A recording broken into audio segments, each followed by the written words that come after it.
Bonjour tout le monde, j'espère que vous allez bien. Aujourd'hui, je vais vous présenter comment j'utilise mon Happy Planner pour préparer mes voyages. Donc là, ça va être le voyage de l'été qui approche. Je suis un peu excitée, là, le départ est dans 3 semaines. Donc, c'est notre voyage en Alaska. Alors, avant de passer au Happy Planner, je vais aussi quand même vous expliquer un petit peu comment je m'y prends. Donc là, c'est un peu spécial pour l'Alaska parce que c'est notre 3e voyage. Donc j'ai déjà une idée du trajet que je veux faire. Donc en général, nous partons à 2, mon mari et moi, et nous louons une voiture et nous faisons un road trip. Donc là, je sais à peu près exactement où je veux aller. Par contre, je ne sais pas forcément où je veux m'arrêter, je ne sais pas forcément les excursions que je veux faire, ni les points d'intérêt. Pour ça, donc, je vais utiliser les guides. Celui-là, donc, par exemple celui-là, vous en avez plein, les guides Ulysse, vous avez les guides le petit futé, bon voilà, il y a plein de guides qui existent. Et la Bible, quand on va en Alaska, c'est le Milepost. Pourquoi? En fait, c'est un ouvrage qui reprend miles par miles tout ce qu'il y a, tout ce qu'on rencontre au long des routes. Donc, je vais m'appuyer là-dessus. Je vais aussi, alors dans le cas d'un premier voyage, je vais aussi aller voir sur les agents de voyage, quels sont les circuits qu'ils proposent, les blogs, pour trouver des inspirations. Alors, ma première étape, avant d'utiliser mon Happy Planner, c'est un peu du n'importe quoi, parce que dès que je vois quelque chose, hop, je prends le premier papier qui me tombe sous la main, je fais des copies-coller, j'imprime. Voilà, ma première étape, elle est un petit peu aléatoire, et enfin, faut vraiment que je retrouve. Après, j'ai une autre étape brouillon, une fois que je sais à peu près les étapes, les arrêts que je veux faire. Donc j'ai mon cahier un peu brouillon qui va me permettre de repérer quel est le loueur qui propose le meilleur prix, au niveau de l'avion, quel est l'avion qui va me proposer, la compagnie qui va me proposer le meilleur prix, et je vais un petit peu voir les différents hôtels et les prix pour pouvoir comparer. Une fois que j'ai décidé ma compagnie d'aviation, que j'ai choisi mes hôtels et que je les ai réservés, là, j'attaque mon Happy Planner. Alors, pour ça, qu'est-ce que je fais? Bon, bien sûr, déco. Alors, déco, il y aura des stickers, il y aura beaucoup de tampons, parce que moi, j'aime beaucoup ajouter des tampons, et puis, parfois, des choses écrites à la main. Alors, une première page que je ne réalise pas tout de suite, qui va se réaliser au fur et à mesure, c'est ma page budget. Donc, je vais additionner par catégorie, avion, location de voiture, hôtel, excursion, mon budget préalable. Donc là, je laisse des pages pour.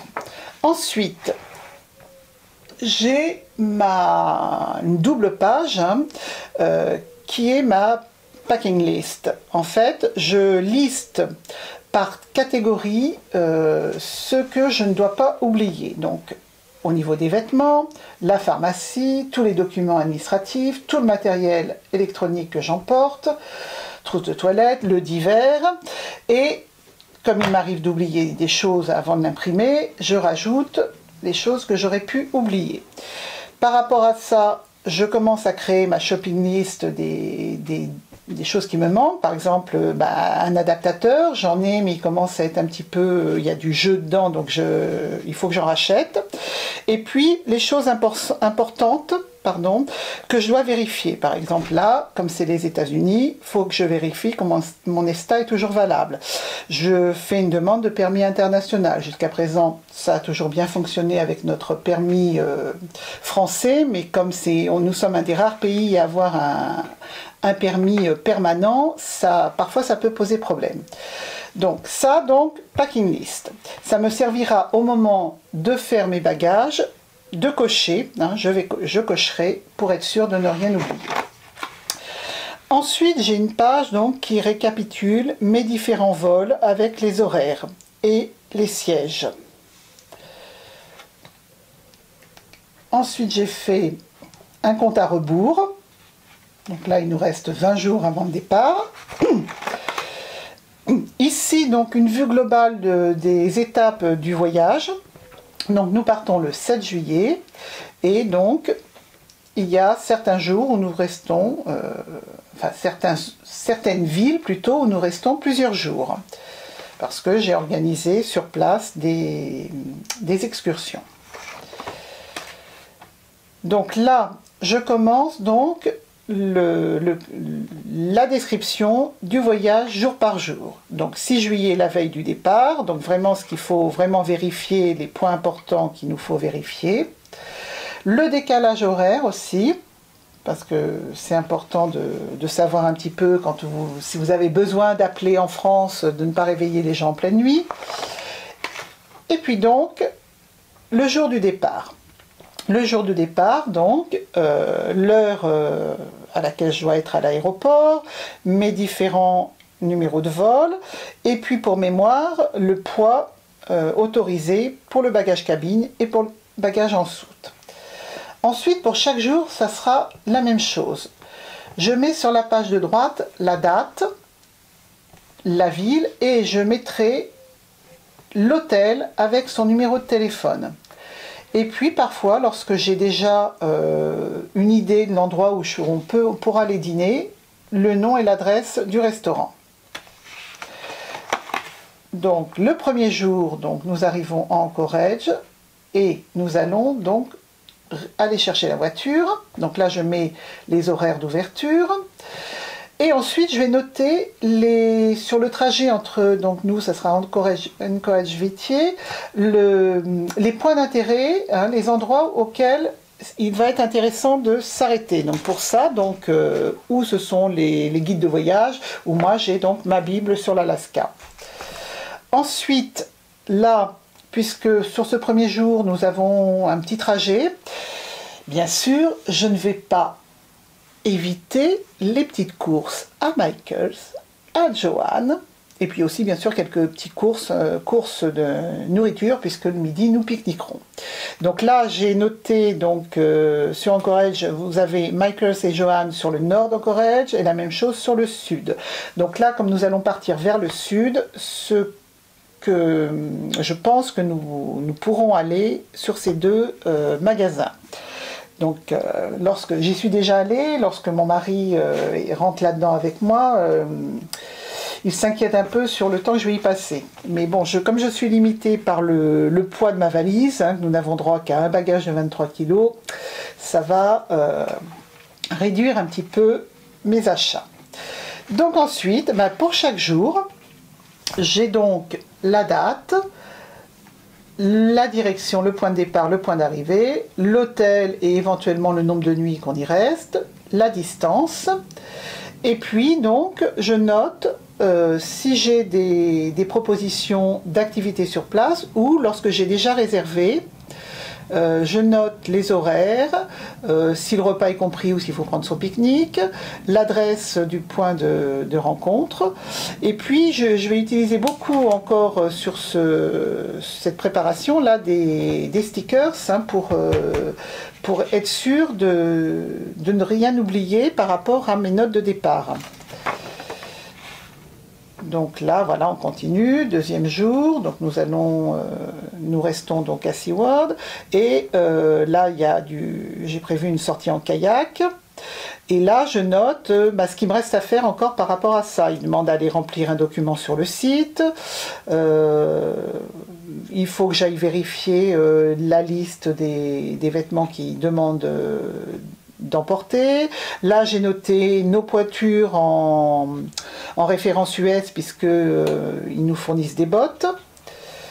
Et là, différents points, puisque c'est à 11h15, on a un petit peu de temps avant, donc des choses possibles à visiter, et puis l'endroit où on peut dîner. Donc voilà, pour chaque jour, ça va être comme ça. Donc, et là, j'ai noté donc au fur et à mesure des choses possibles à voir. Et comme j'avais noté sur des post-it, j'ai recollé les post-it dans mes planeurs. Là, il y a un peu plus de déco parce que c'est vraiment un point important. Donc, c'est 2 jours d'affilée, nous avons réservé des excursions pour aller voir les ours en pleine nature. Donc, les horaires de départ, je ne les connais pas encore avec cette compagnie, donc ça, on saura là exactement la veille. Et puis, là, j'ai noté qu'il faut aussi que j'appelle pour la visite du lendemain. Il faut que j'appelle le soir, la veille, donc que je les appelle. Donc ça, c'est 12 et 13 juillet. C'est vraiment deux excursions qu'on attend vraiment avec impatience. On va essayer de ne pas se faire manger par les ours. Le lendemain, donc là, on va avoir une très très grosse étape donc, qui fait 866 km. Donc il faut savoir qu'en Alaska, il y a très très peu de routes. Ce qu'ils appellent autoroute, c'est non national.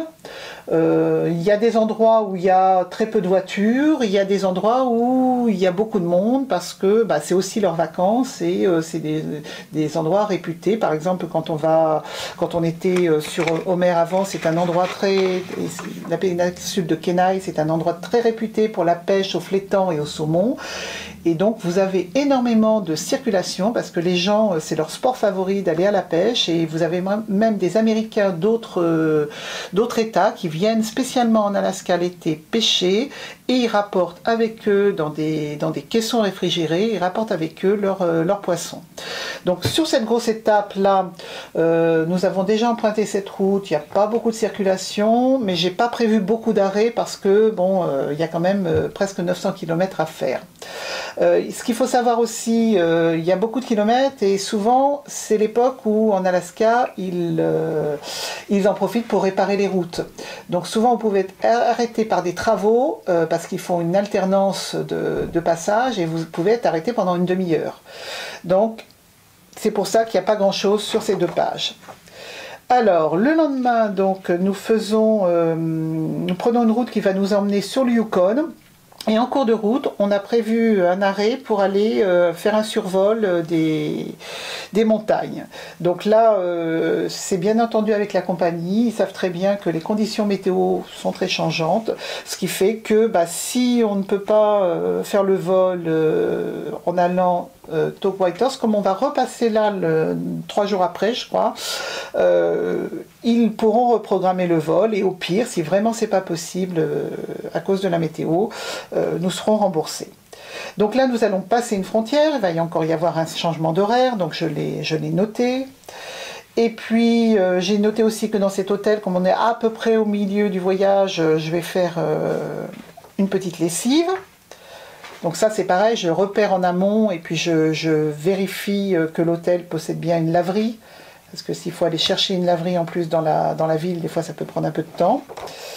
Le lendemain, donc là, nous faisons un aller-retour pour aller jusqu'à un point d'intérêt par rapport à l'histoire du Yukon et chasseurs d'or. Mon mari va absolument voir le départ de ce trail.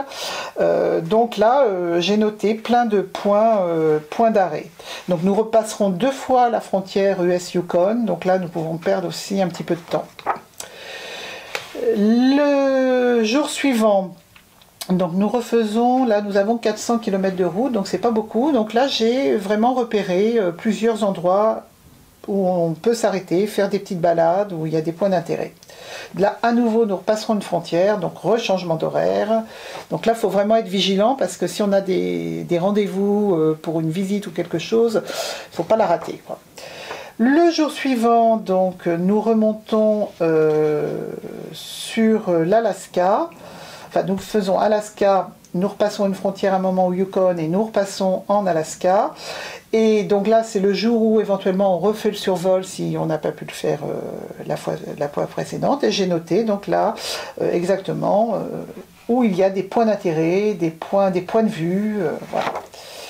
Ensuite, donc là, nous avons une étape qui nous emmène au bout d'une des routes d'Alaska à Valdez. Donc j'ai noté aussi différentes balades, et notamment le glacier de Washington, que nous avons déjà fait une petite balade, mais il y a un autre point de vue pour aller au front du glacier que nous n'avions pas fait. Donc là, ça va être l'occasion, en espérant qu'il fasse beau.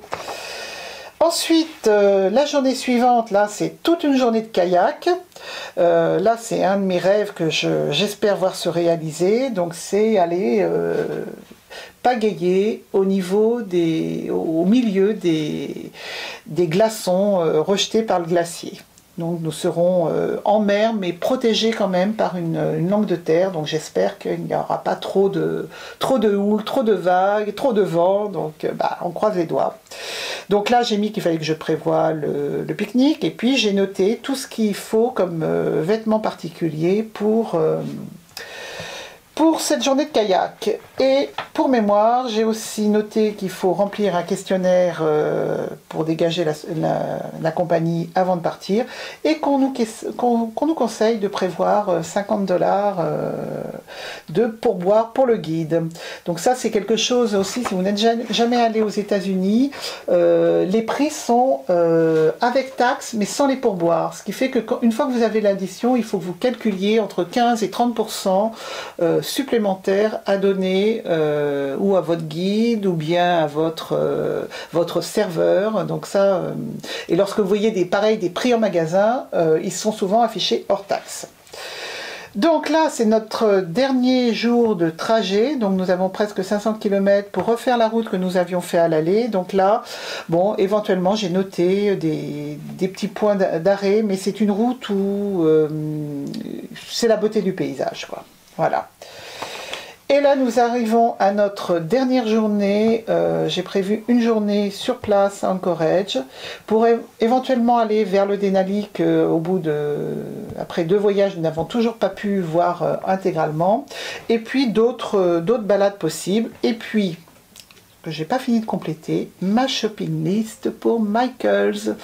Parce que ce jour-là, je veux avoir du temps pour aller, si jamais je n'ai rien trouvé, ce qui peut arriver le premier jour, que je puisse aller donc terminer mes courses à Michaels, à Joann's. Et puis le dernier jour, c'est le jour du retour. Donc j'ai marqué qu'il faut que je pense à réserver la navette de l'hôtel, l'heure à laquelle nous devons aller rendre la voiture, et puis les horaires de départ à l'aéroport. Ensuite, j'aurai aussi, là je l'ai imprimé directement, j'ai collé ma feuille HP sur une feuille A4, et donc je noterai donc toutes les dépenses. Il y aura une partie dépenses essence, ça coûte vraiment pas cher l'essence en Alaska, c'est pas comme chez nous, c'est pas le poste de dépense le plus important. Donc il y aura les dépenses des restaurants le soir, dépenses pique-nique en général, ça va pas chercher très loin, et puis toutes les petites dépenses annexes qu'on peut faire, notamment Michaels. Voilà, donc je vous ai présenté comment j'avais conçu un petit HP pour préparer mon voyage. Donc là j'étais partie tout simplement de feuilles, d'une recharge HP de feuilles vierges. Donc voilà, cette vidéo est terminée. J'espère que ça vous aura donné des idées pour utiliser le Happy Planner autrement qu'en agenda. Moi je vais continuer, donc là je vais faire mon roadbook, parce que ce n'est pas le Happy Planner que j'emporte avec moi. Il va me servir donc à construire mon roadbook, qui va se faire plutôt dans un bullet, parce que le Happy Planner j'adore, mais les anneaux là c'est vraiment pas pratique dans les sacs que j'emporte avec moi. Donc je vous montrerai donc ce bullet dans une autre vidéo, et je vous présenterai aussi mes essentiels planeurs en voyage. Qu'est-ce que j'emporte avec moi lorsque je suis limitée par le poids, notamment lorsqu'on prend l'avion. Donc quels sont mes essentiels, qu'est-ce que je prends pour pouvoir continuer à utiliser mes planeurs en voyage. Voilà, donc à très bientôt j'espère, au revoir.